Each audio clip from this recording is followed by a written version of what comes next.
मौजूद साथियों अस्सलाम वालेकुम। ऐं हुसन अब्बास तव्हांजी ख़िदमत में हाज़िर आहियां। सिंध में एॾी वॾी अंधेर निंगरी आहे जो हर पासे ऊंदहि ई ऊंदहि आहे। पाण अॼु ज़िक्र कयूं था हिकिड़े अहम केस जो। 8 साल पहिरियां जामशोरे ज़िले थाणा बोलाखान में देह बहार बंद जे तपो हाथल में 2731 एकड़ ज़मीन सरकारी ॿिनि मुख़्तियारकारनि, उन ज़माने जे अॻूणनि मुख़्तियारकारनि ममताज़ चन्ना ऐं हिकु सूमरो साहिबु आहे। सूमरे साहिब जो नालो आहे जावेद सूमरो। जावेद सूमरो इहा ज़मीन बेराटा हिन जे लाइ DH जे लाइ डिफेंस हाउसिंग अथॉरिटी जे लाइ आम माण्हुनि खां ज़मीनूं ख़रीद कयूं प्राइवेट तौर ते। उन में हिननि कूड़ा खाता ठाहे सरकारी ज़मीन जा ऐं उहा हुननि DH खे विकिणी ॾिनी। DH उन ज़मीन खे ज़ाहिर आहे कवरिंग कई ऐं उहा ज़मीन जेका आहे सा हिन वक़्तु DH जी आहे। उन ते केस हलियो। केस हलियो 8 साल खां मथे अरसो केस हलियो। एहतसाब अदालत हैदराबाद वारीअ 19 सेप्टेम्बर ते उनजो फ़ैसिलो सिंध हुकूमत जे हक़ में ॾिनो। ॾिसो त सिंध हुकूमत जेका आहे उन जा जेके अमलदार आहिनि पंहिंजी ज़मीन खे माना कीअं पंहिंजी ज़मीन सां ज़्यादती ज़ुल्म कनि था पंहिंजे वतन धरती सां। एहतसाब अदालत फ़ैसिलो ॾिनो त हीअ ज़मीन जेका 2731 एकड़ ज़मीन आहे इहा सिंध हुकूमत जी सरकारी ज़मीन आहे, या हिनखे वापसि ॾिनी वञे। सिंध हुकूमत खे एहतसाब अदालत लिखियो त तव्हां ज़मीन जो कब्ज़ो वठो। सिंध हुकूमत अखियूं बंदि कन बंदि हिननि कब्ज़ो न वरितो।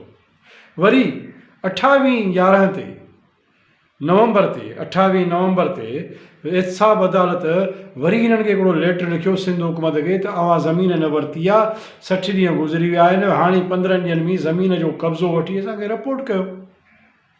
सिंपल।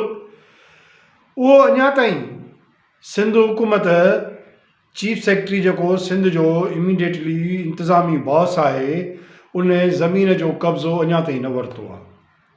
हाणे जेको उन मां जेके 10 माण्हू हुआ उन मलक असद सिकंदर, हिकिड़ो जस्टिस रिटायर्ड को जज साहिबु आहे, मसइला आहिनि। उहो जज साहिबु या उन्हनि जी कुर्बत हुई, उन्हनि जूं ज़मानतूं थी वियूं, चोर जेके आहे उहे ज़मानतुनि ते हलिया विया। उन में मुमताज़ जेको चन्नो आहे उहो सिंध पब्लिक सर्विस कमीशन में कंट्रोलर आहे। हद ॾिसो, जंहिं ज़मीनूं खपायूं उन्हनि खे उहिदा पिया मिलनि वरी बजाए सज़ाउनि जे उन्हनि खे उहिदा। अच्छा, हाणे छा आहे, गवर्नमेंट इहा ज़मीन जेका DH वटि आहे कब्ज़े में आहे सरकारी आहे 2731 एकड़ इहा वठण खां लवाए पई। हैरानगी आहे। इहा अदालत पई लिखेनि त कब्ज़ो वठो। चीफ सेक्रेटरी साहिबु जेको सिंध जो हिकिड़ो बहितरीनु इंसानु जंहिंखे मां ज़ाती तौरु सुञाणा, मुंहिंजो ॻोठाई बि आहे, हिकु बहितरीनु माण्हू, पर छा आहे त उनजा पर कटियल आहिनि। पर कटियल हुजण सबबु क्लार्क उनखां जेको आहे सो मस्तियुनि में आहिनि, पावरनि में आहिनि। चीफ सेक्रेटरी साहिबु जेको आहे सो उनजो कब्ज़ो वठण जे लाइ तयारु न आहे। हालांकि आसिफ हैदर शाह चीफ सेक्रेटरी हिकिड़ो बहितरीनु इंसानु आहे, पर जेकॾहिं बेअख्तियार माण्हू हूंदो त पोइ उनजो फ़ाइदो कहिड़ो। उहो ज़मीन जो कब्ज़ो चीफ सेक्रेटरी साहिबु नथो वठी सघे।